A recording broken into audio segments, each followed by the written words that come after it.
Muy bien, tengo que pasar varios avisos. Entonces, como siempre, la gente va llegando un poquitín tarde, después se lo cuentan. Lo primero, respecto de la sesión del encuentro de hoy, Alicia está enferma mucho. Y debo decir que es la primera vez que nos pasa, en 20 años de seminario, que alguien no pueda venir a darnos así un récord absoluto. Me enteré ayer a la noche, nos pusimos a pensar cómo lo hacíamos, y lo que yo iba a dar en mi sesión clínica de junio, lo voy a hacer hoy. Obviamente mucho menos elaborado que lo que pensaba hacer para junio, un poquito improvisado.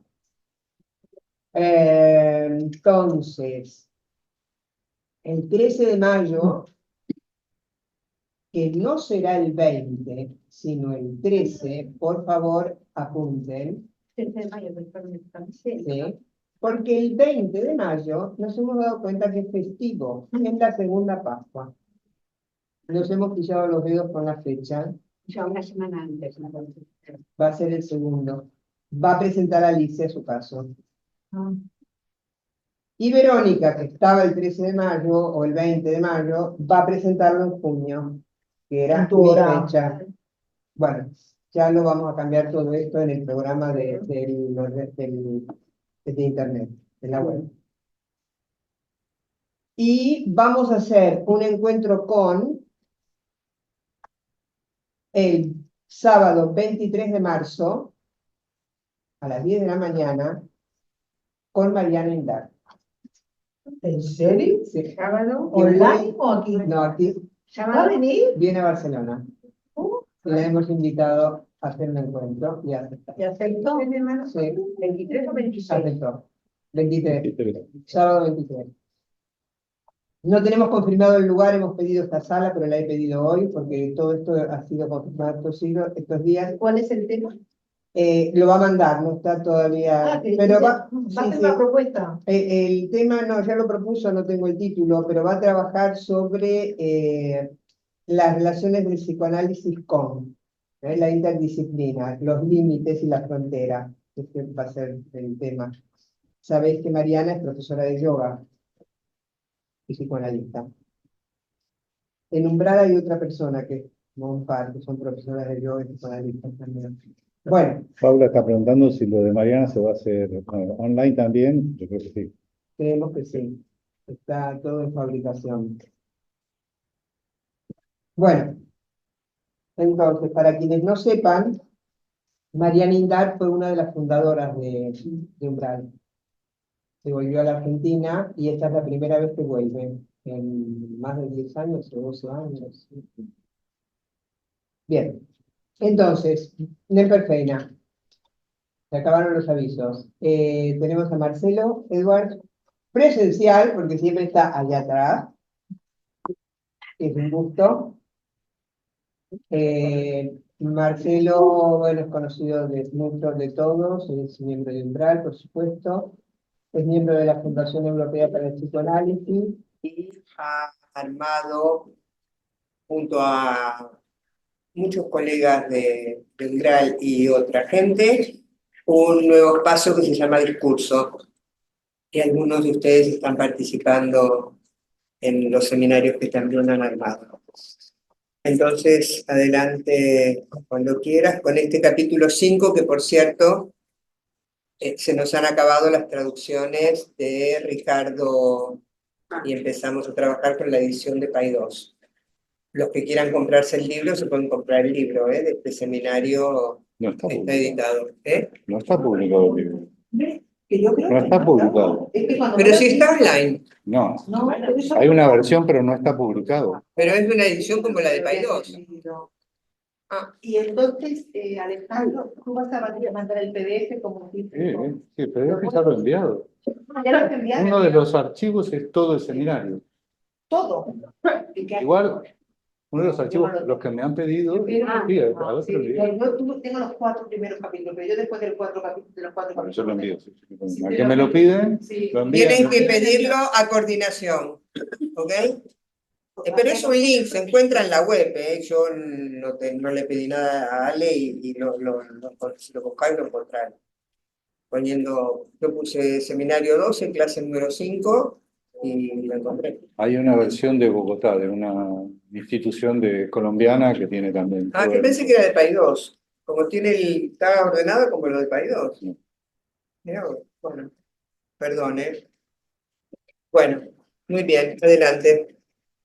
Bueno, tengo que decir que yo sigo la versión de Stafford, que para mi gusto es la mejor versión de todos los seminarios de la CAM. Está en francés, eso sí, pero tiene todos los dibujos y todas las notas que se puedan querer y buscar, ¿eh? Les recomiendo, está todo en internet, lo pueden bajar seminario por seminario, y yo creo que vale la pena. Bueno, eh, para hablar un poco de esta lección del seminario, hay que obviamente seguir las previas, porque si no, esto aparece muy descolgado. Mm. El tema de la identificación, que es el que aparece al final de esta lección y que tiene que ver con el ser del sujeto, es por decir así, el eje conceptual que Lacan va siguiendo durante el seminario. Y tiene que ver con su preocupación como didacta, es decir, como un analista que se interesa en lo que es el análisis o lo que son los análisis didácticos y el final de esos análisis. Está pensando, todavía no ha formulado su proposición del 9 de octubre, pero está pensando en el tema del pase. Y justamente como algo que rompa radicalmente, o sea, la concepción del final del análisis como algo que rompe radicalmente con aquellas proposiciones que había unos años antes en la IPA alrededor del final del análisis como identificación al ideal del yo, al yo ideal o al superyo del psicoanalista. En algún momento de estos seminarios, ya no me acuerdo cuál, de estas lecciones, dice que los analistas con experiencia, por decir así, se reirían de eso, ¿no? Pero a pesar de eso, seguimos viendo que hay analistas que siguen pensando de la misma manera. Bueno, la cuestión, me parece importante situar esto porque si no es que no se entiende a dónde va Lacan con todo esto. Lo que evidentemente tiene que ver con aquello que ya también ha puntuado en el seminario anterior, que es la cuestión del deseo del analista, y un deseo que no se confunde con el deseo singular de cada sujeto. Es un deseo diferente. Y hay quien piensa que ese deseo del analista está desde el principio. Pommier, por ejemplo, pensaba eso. Yo no estoy de acuerdo. Pienso que el deseo del analista, el deseo de analista es un efecto del análisis. Eh, Del y análisis del candidato, claro, del digamos. analista. Que haya gente que desee nombrarse al psicoanalista o identificarse con esta praxis, etcétera, etcétera, y que empiece a atender pacientes, no quiere decir que ese deseo de analista como tal esté operando. Bien. La cuestión es que, y digo esto porque lo importante de toda la obra de Lacan es que es creacionista. Es decir, el análisis crea. Es el propio sujeto en su análisis el que crea su propia subjetividad. La subjetividad que va a cambiar bastante radicalmente cuando hay un análisis que funciona bien, ya sea para la práctica del psicoanálisis o cualquier otra práctica. Pero es una creación efecto de esa práctica del psicoanálisis, ¿no? No como analista, sino como analizante.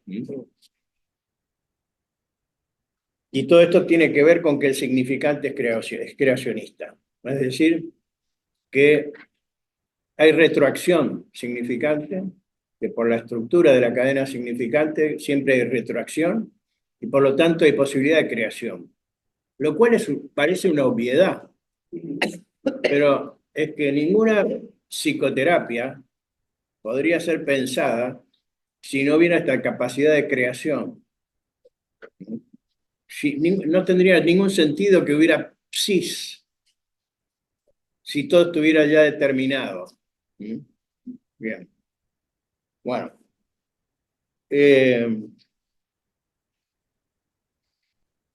Ahora bien, esto es como un remake en progreso del seminario de la identificación.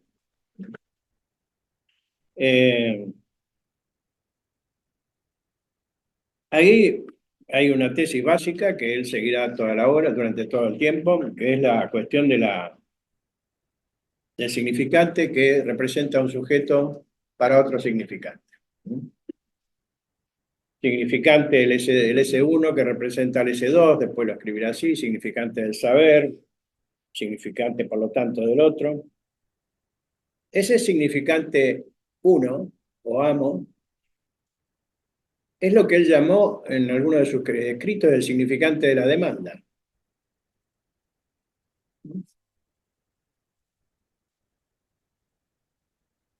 Y él concebía ya desde los primeros escritos ya esa cadena significante como un anudamiento de anillos.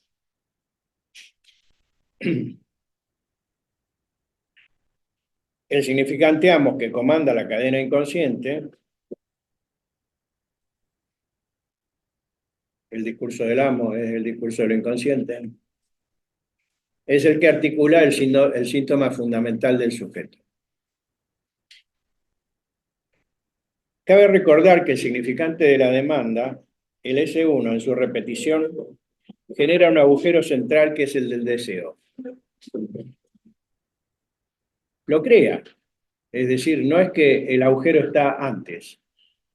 El toro que él utiliza para representar, o mejor dicho, para pensar esto, ahora después hablaremos de la cuestión de la representación, el toro que él utiliza para esto, la repetición de las demandas, no es algo que preexiste. Nosotros porque miramos el toro y lo vemos dibujado y vemos eso escrito, pero resulta que en realidad el toro es algo que se crea con la repetición, ¿no? Y por lo tanto el agujero también. En otras palabras, que el bebé, desde que va haciendo sus demandas, y el resto de su vida la del sujeto, va creando el agujero del deseo. Va horadando. Bueno. Bien. En el grafo del deseo, del 58, en su versión del sujeto, año en que también escribe la cuestión de una cuestión preliminar, y donde está el esquema R, que después, en el año 66, hay una nota que dice que eso es un crosscap, el esquema R. En el grafo del deseo, ubicó la relación del sujeto con la demanda en el lugar del gran otro, pero en el piso superior del grafo. ¿Sí? Escribiendo S barrado Losange de mayúscula. Es decir, que es la fórmula de la pulsión. La pulsión no es otra cosa que la demanda incorporada. Y por lo tanto, y además, ese matema, que es el de la pulsión, es el que en el mismo texto de su versión le atribuye a la fobia y a las neurosis en general. O sea, el matema del fantasma neurótico es S barrado Losange D, no A, D. mayúscula, D mayúscula.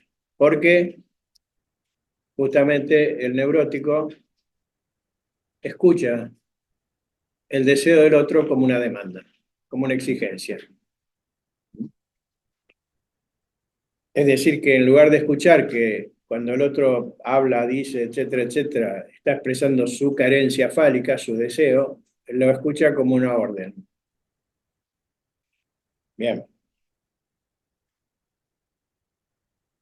Y de esa manera el neurótico sigue creyendo en el otro como no castrado, omnipotente, con el que a su vez se identifica eventualmente. Hay una frasecita de Lacan muy interesante en algún seminario donde dice: la omnipotencia del sujeto es la omnipotencia del gran otro, ¿no? Eso que podemos ver cuando una mamá defiende a su bebé en la escuela, ¿no?, ante los malos profesores, y entonces los niños pueden seguir haciendo barbaridad porque están identificados con la mamá, que de todos modos viene detrás con el hacha, ¿no? Vale. Ahora bien, para escribir la articulación de la demanda y el deseo, como dije, utiliza el toro, que se genera por revolución, por la repetición de los giros, pero esa repetición de los giros, Lacan la resume en una banda de Moebius sobre el mismo toro, ¿no?, envolviendo el alma del toro, que es el agujero del toro, el agujero central. De tal manera, digamos así, que la banda de Moebius resume, por decir así, el 8 interior, que es la banda de Moebius, resume todas las demandas del sujeto. Y por lo tanto, digamos, inscribe el agujero del objeto faltante, digamos así. Y todo esto es muy importante porque a lo largo del seminario Lacan se divierte con la cuestión del alma. Es decir, el alma, la psique, ¿no? Yo siempre digo que hasta hay que cambiarle el nombre de nuestra práctica porque eso de la psique no cuela más, ¿no? No se puede ya seguir llamando psicoanálisis lo nuestro, ¿no? No tiene sentido. Psico es el alma. No tiene sentido hablar de psicoterapia tampoco, ni de psiquismo, porque es el alma. O sea, es una lectura espiritual de lo que Lacan señala como el deseo. Es decir, la verdadera alma es la carencia, el agujero, la falta, es lo que nos mueve. Y no hay ninguna alma que nos mueva, ¿sí?, en el sentido espiritualista de la cuestión. No hay ningún psiquismo, ¿no? El psiquismo es imaginario, es del orden de la conciencia, de la intersubjetividad, como él dice, ¿no? ¿Sí? La cuestión es otra, es la cuestión del agujero. El agujero que genera la repetición de las demandas, es decir, lo reprimido originario. Es un agujero, por decir así, que no se puede rellenar jamás, ¿no? Pero eso sí, tiene que tener una delimitación, un borde ese deseo. Entonces, esa banda de Moebius que inscribe la repetición de las demandas, unilátera, con una sola cara y un solo borde, se puede escribir como este 8 interior, por lo tanto, simplemente con el borde, ¿eh? Basta con escribirla como el borde. Y Lacan dice, en una de las clases anteriores, que da cuenta, ese 8 interior, esa banda de Moebius, da cuenta del funcionamiento del significante, en tanto representa el sujeto para otro significante. Digamos, son afirmaciones muy fuertes, porque lo que está dando es un matema de lo que es el significante, en su repetición.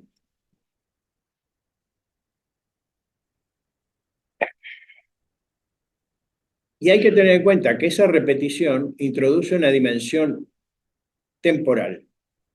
Es decir, como lo muestran los giros que se repiten sobre el toro, entre un giro y el otro giro y el otro giro hay una pequeña diferencia.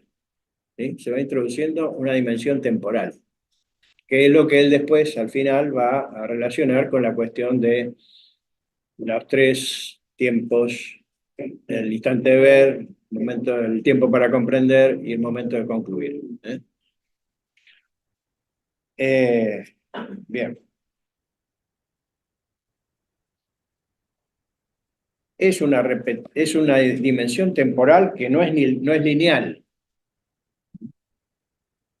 porque siempre está además en juego la retroacción significante. Ahora bien, así como el toro le sirvió para tratar la pulsión, el fantasma la fantasía fundamental neurótica, yo sigo diciendo que fantasma es ¿cómo se dice en francés? ¿Un afrancesamiento? Un galicismo. Un galicismo. Un galicismo. Un galicismo, en castellano es fantasía. No sé por qué seguimos utilizando la palabra fantasma en español. Bueno, quizás se instauró. Pero ¿por qué tenemos que seguir repitiendo? Sí, pero porque se supone que fantasía es del orden del imaginario, Y no, puramente. y no.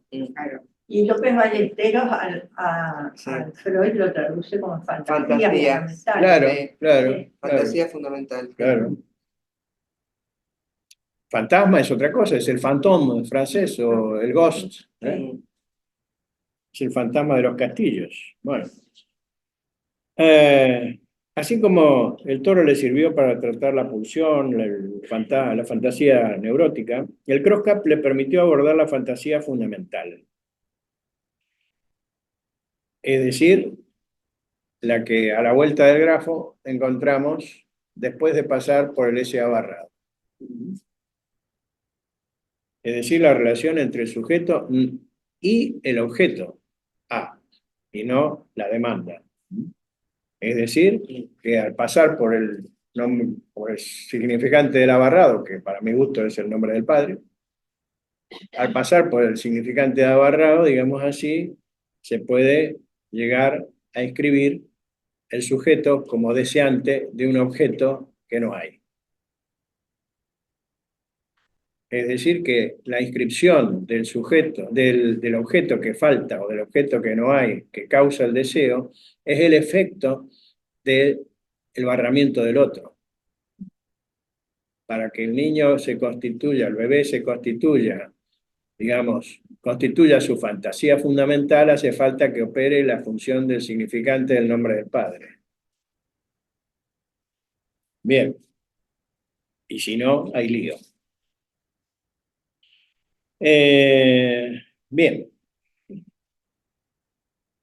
El cross-cup, o el gorro cruzado, es una superficie abierta constituida por una banda de Moebius que está cosida por su borde a un disco, que un disco es una esfera aplanada, ¿no?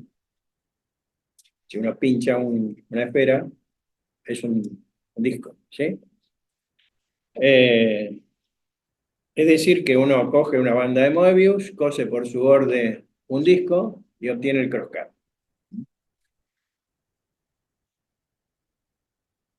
Si se la corta, a una banda de Moebius cualquiera, aparte del cross-cup, si se la corta cerca del borde lateral, no sobre el medio, sino sobre el borde, lo que uno obtiene es un nudo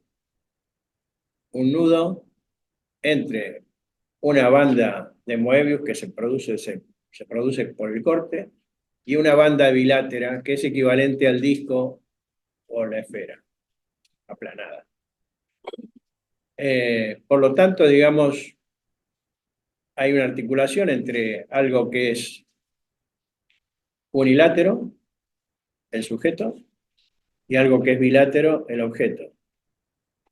Pero tienen porque en realidad ese corte que se hace al costado, digamos, de la banda, es para evidenciar el fenómeno. Pero en realidad lo importante es tener en cuenta que el propio borde de la banda de Moebius es equivalente al disco o a la banda bilátera. Por eso es que se puede pasar de un lado al otro. Y un objeto estar en posición de sujeto o estar en posición de objeto. ¿Sí? Vale. ¿Puedes repetir esta última parte? Pone en evidencia ¿Qué? que esto pone, el corte pone en evidencia que Que está compuesto el cross-cap por una unión entre una superficie unilateral. no, si lo dijiste algo más.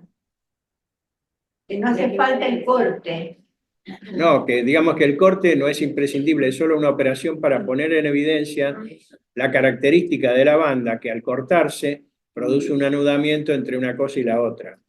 Pero en realidad lo que está queriendo decir eso es que la superficie unilateral, la banda de Moebius, digamos, en su borde, es equivalente a la banda bilateral que está del otro lado, que está pegada. ¿Eh? ¿Sí? Sí.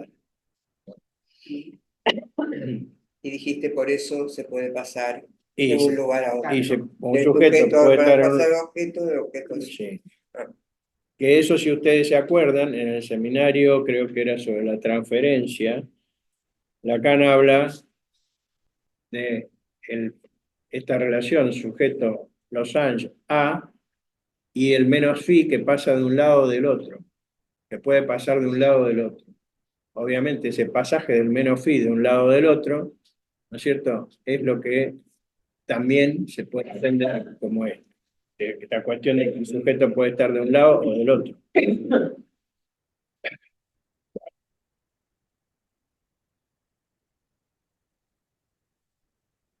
Vale.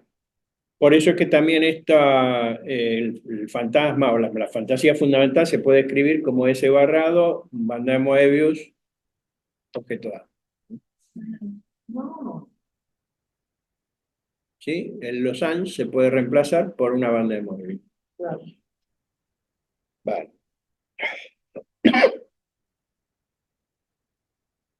Bien.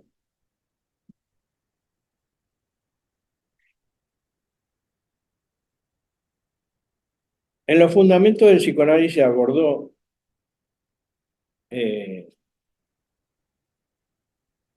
mediante esta escritura de la banda de Moebius la relación entre demanda, transferencia e identificación. Como 8 interior. Ese borde que es el borde de la banda de Moebius que resume el corte del cross-cap. Y es un tema que retoma aquí. En este seminario, ahora ya me voy metiendo más en la lección, pero voy a decir algunas cosas de las anteriores. En este seminario se prodiga criticando el mito del macrocosmos que incluiría al microcosmos. El macrocosmos, que se puede identificar con el mundo, la realidad, envolvería al microcosmos, es decir, al sujeto, el alma, la psique. ¿Sí? Al sujeto, no al sujeto del inconsciente, el sujeto de la conciencia. ¿Sí? O sea, es la idea de algo que envuelve a lo otro y lo determina, además. Y lo que viene a decir Lacan es que esa ideología, ese mito, ha atravesado la historia del pensamiento humano, sobre todo de los griegos, uno puede ver, por lo menos desde los griegos lo puede ver claro. Sobre todo por el mismo silogismo aristotélico, porque parte de una afirmación universal, todos los hombres son mortales, Sócrates es mortal. Sócrates es hombre, por lo tanto. Perdón, Sócrates es hombre, por lo tanto Sócrates es mortal, es decir, que la particular depende de la universal, está incluida en la universal. Es la idea, ¿no?, de algo universal que subsume lo particular. Y esta ideología, que está tan vigente hoy en día, aunque no nos demos cuenta, está enormemente vigente hoy en día. Bueno, además porque es la ciencia. Sí, Por supuesto. Por lo menos ciertos niveles de la ideología de la ciencia. ¿Sí? No todos los científicos que trabajan hoy en día tienen esa misma concepción. ni mucho menos. Hay teorías científicas que han roto con todo eso. Pero digamos que hay una ideología que continúa a pesar de todo eso. La cuestión es que, y se llega, en este caso del silogismo aristotélico, a la conclusión de que Sócrates es mortal. Y Lacan después jugará con la cuestión de la identificación con alguien que puede al final concluir que es hombre, ¿no? Incluso juega con Gagarin, ¿no? Y se divierte un poco con y los meados de Gagarin y todo esto. Pero la cuestión es que, o Gagarin, como quieras, la cuestión es que esta conclusión de soy un hombre, ¿no? No es algo que se pueda deducir de una afirmación universal, ninguna, ¿no? Es decir, de una ideología o de una idea previa afirmativa que permita después una conclusión semejante, porque en el fondo cada sujeto tiene que poder llegar a decidir, concluir, digamos así, lo que él es, ¿no? Yo me acuerdo que tenía en mi habitación mi papi, supongo que era mi papi el que lo hizo, no creo que fuera mi madre, me puso en mi habitación de adolescente, me lo puso en la adolescencia, el poema de Rudyard Kipling, If. Sí. Y yo me lo leía varias veces, me lo leí unas cuantas veces, ¿no? Y Había que ser, ¿no? había que pasar por las mil y una para llegar a ser hombre. Serás hombre, hijo mío, al final. Bueno. Esa cuestión de bucle. Sí, sí. Uno que además en la adolescencia eso no lo tiene nada claro, va dando vueltas como puede, ¿no? Bueno, pero lo que quiero decir con esto es que al menos Rudyard Kipling tenía claro que había que pasar por un montón de pasos y de experiencias y sobre todo la idea de poder jugárselo todo y de perderlo todo y volverse a rehacer y todo esto que implicaba, bueno, un deseo o una voluntad, las dos cosas, un deseo y una voluntad impresionante, ¿no? Había sido militar Rudyard Kipling. Bueno, la cuestión es que el tema era, bueno, en el fondo lo que viene a decir el poema, creo yo, es que al fondo lo haces vos y no podés deducirlo de nada, o no lo haces, ¿no? Y uno ve hoy en día con toda esta cuestión de la identidad de género, ¿no? Cómo la gente da vuelta alrededor de lo que soy, lo que no soy, cómo lo soy, si soy a medias, si no lo soy, si no me quiero nombrar, bueno, ¿no? Cacao. Pero en todo caso, digamos, la idea que viene a transmitir Lacan es que eso es el efecto de un trabajo, de una creación, de un proceso, y no algo que se puede deducir de una afirmación universal, ¿sí? De un macrocosmos, de una idea previa. Y esa es la crítica que él le hace a Piaget, por otro lado, porque le viene a decir, bueno, usted está pensando que el pensamiento es previo al lenguaje, ¿no? Que el lenguaje es un puro instrumento. La cantidad de gente que sigue pensando lo mismo hoy en día es impresionante, ¿no? Impresionante. Colegas freudianos siguen pensando lo mismo.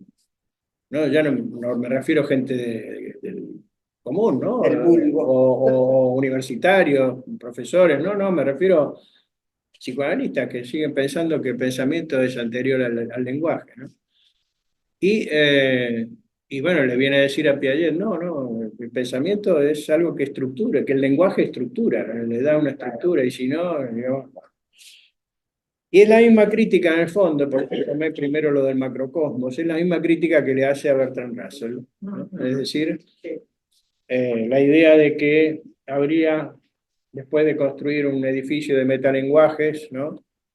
Una afirmación al final que permitiría, digamos, decir la verdad de la verdad, que no es más que la ilusión que había en los años 20 en Europa de constituir el Esperanto, de crear, bueno, crear una lengua universal sin ningún tipo de deslizamientos que todo el mundo pudiera entender, porque era la fantasía de que entonces todos nos íbamos a comunicar bien, sin malentendido, y no iba a haber nunca más violencia en el mundo. Bueno, ni locura ni nada por el estilo. Bueno, o la revolución. Sí, sí, pero la revolución era para conquistar un ideal semejante, ¿eh? Porque eso era un tema de la izquierda. Bien, la cuestión es que todo esto, ¿voy bien de tiempo? ¿Sí? Depende de lo que te falta. Digamos que El alma. yo te diría, si quieres que haya coloquio, 10 minutos me quedan. Cinco. sí, entonces 10 minutos de coloquio. Bueno, Sí, voy a- 15 minutos de coloquio, te Bueno. quedan 5 minutos. Bueno, la cuestión es que todas esas formas de enfocar la cosa apuntan, digamos, a la cuestión de la verdad, ¿no? Un enunciado verdadero que al final defina Sí. qué es lo verdadero. Cosa que Lacan obviamente refuta, planteando claramente que no hay otro del otro, que no hay, Y no hay metalenguaje. que no hay metalenguaje, todas estas cosas. Y sobre todo le da la importancia a la lengua materna, menciona a Dante, y habla entonces de que justamente esta característica del lenguaje humano es que siempre va a haber un deslizamiento entre la significación y el sentido. Vale. Aborda bueno, en el seminario, en la lección anterior, Mirta Iroha describió bien todo lo que Freud, lo que Lacan trabaja sobre el olvido del nombre propio. Digamos, al final de este seminario vuelve a abordar la cuestión del nombre, también. Justamente como algo que tiene que ver con el final del análisis, el pase.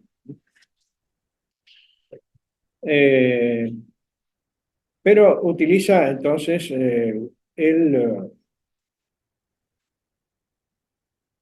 la botella de Klein. Y en un momento habla de estas superficies, y entonces plantea la cuestión del modelo. En algún momento habla de esto como modelo, en otro momento habla o sea, de las superficies como modelo, en otro momento hay una alusión como si fuera una metáfora, pero en algún momento también sugiere o dice algo de que son reales. Cosa que volverá a decir en el RCI a partir de allí, diciendo que no es un modelo, sino que es algo real, que el nudo es algo real.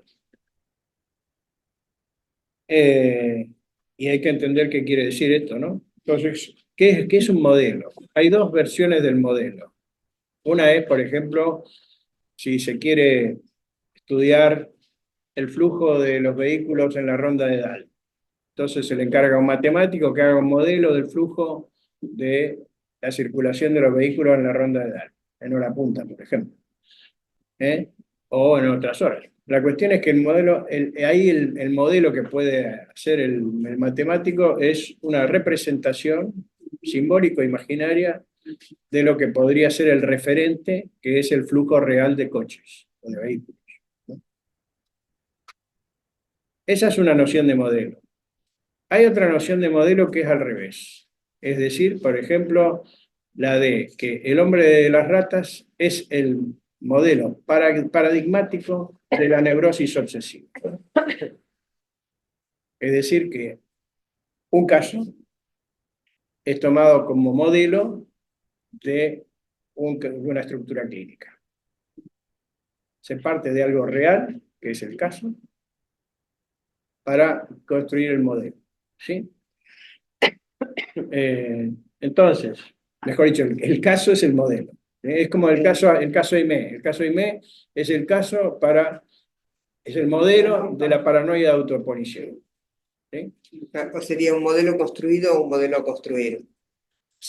Digamos que el modelo es el caso y no lo que se construye. ¿Sí? O mejor dicho, se construye a partir del caso. ¿Sí?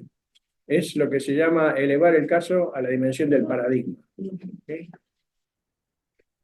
Pero hay otra definición, porque Lacan lo de metáfora no lo sigue mucho, más bien lo saca, ¿no? Hay quien, por ejemplo, Pommier pensaba que eran metáforas de Lacan, yo le dije, no, no son metáforas. Son metáforas.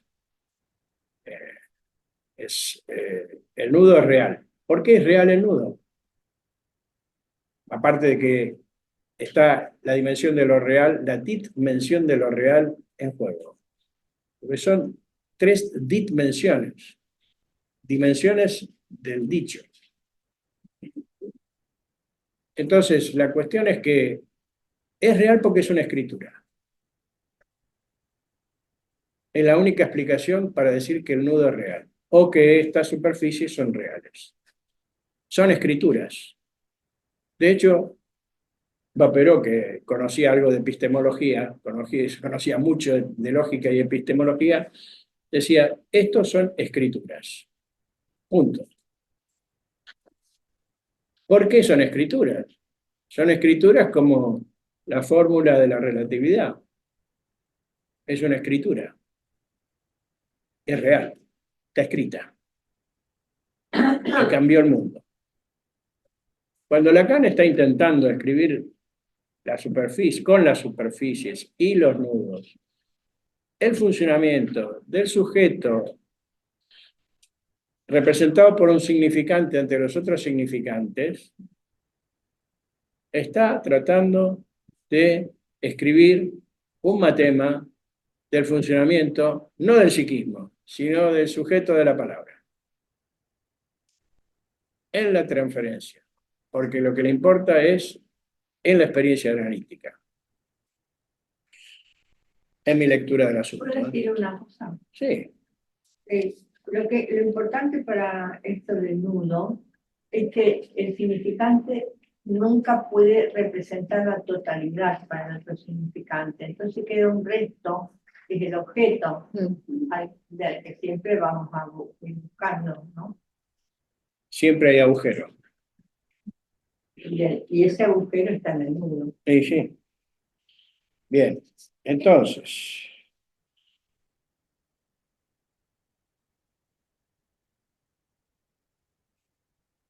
la botella de Klein.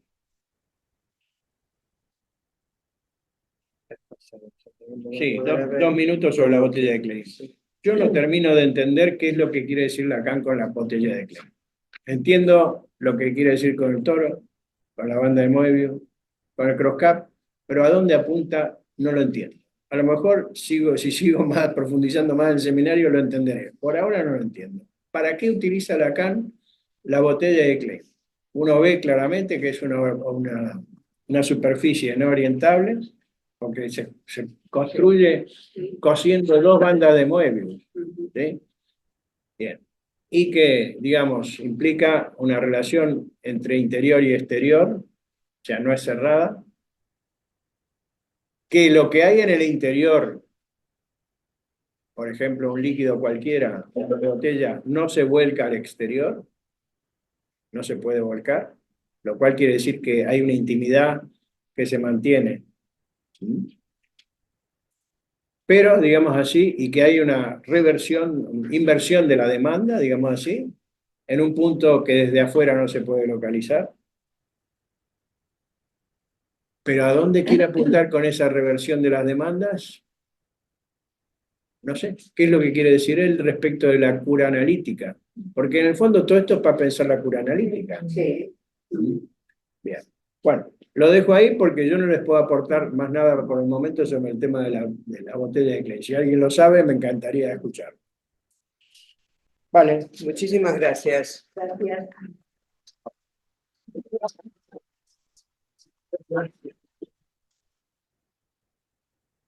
Muy bien, tenemos un ratito para preguntas, dudas y aclaraciones. Vosotros también, del otro lado de la pantalla.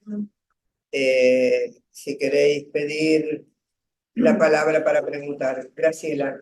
Bueno, yo justamente le iba a preguntar esto que dijo, que no podía decir, pero yo había un poco entendido que usaba los dos costados del tubo, ¿no? De un lado la demanda hacia una parte, de otro hacia otra, y te iba a preguntar por qué no podían retroceder. No, porque le dice, la demanda no puede retroceder, por tanto, de un lado va para aquí y del otro va al revés, y entonces está la demanda invertida, que es cuando él dice también, el sujeto recibe del otro la demanda invertida, ¿no?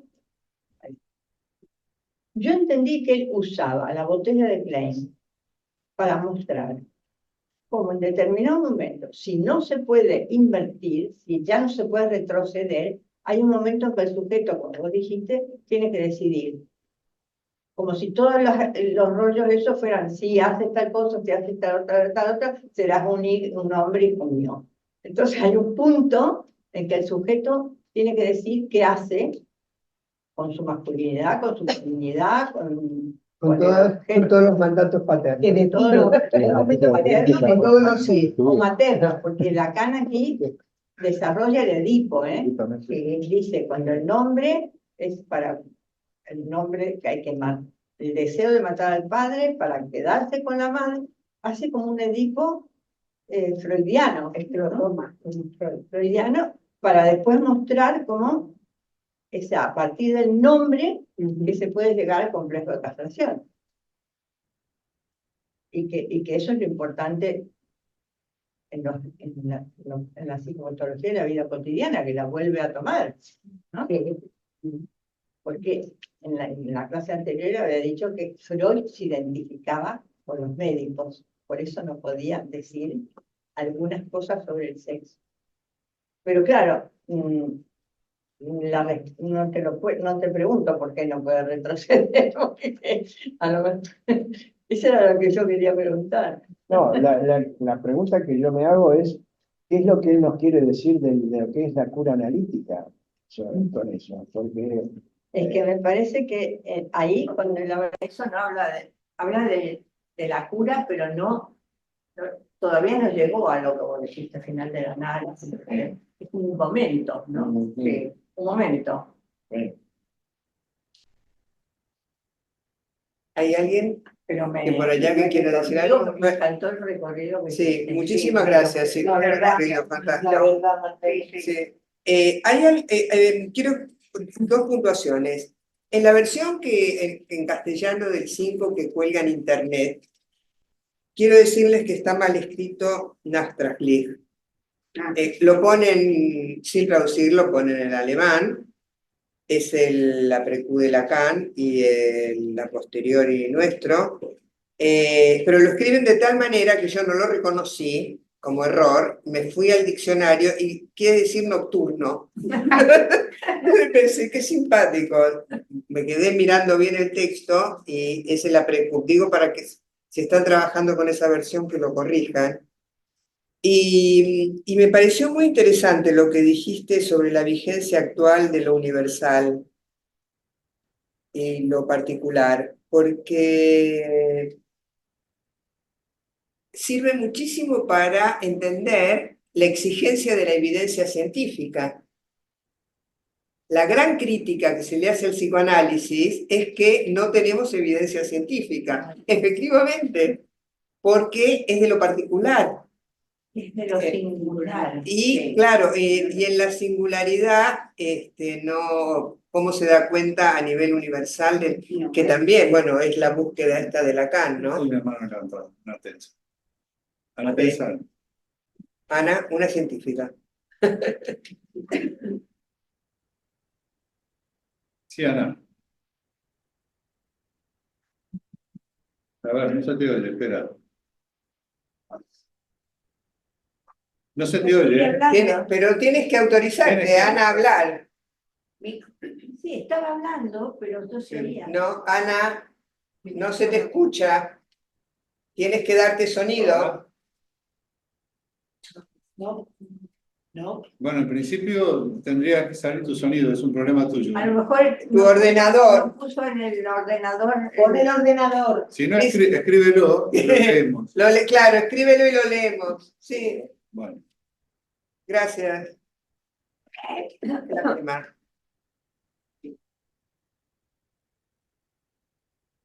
¿Algo más?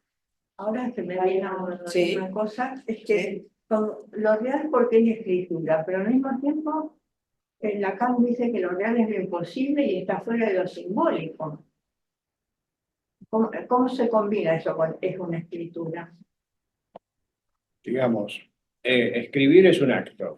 Ah, Cualquier acto es real. ¿Sí? El decir es real. ¿Sí? Escribir es real.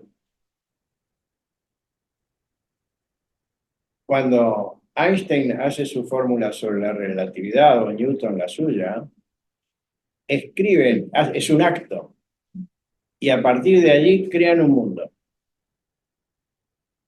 ¿Sí? Las cosas no se pueden pensar de la misma manera a partir de esas escrituras, eso es lo que quiero decir. Entonces,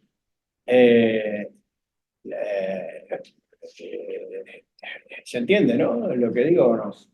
entiendo lo que tú dices, no entiendo que si es una escritura esté fuera de lo simbólico, porque es simbólica la escritura.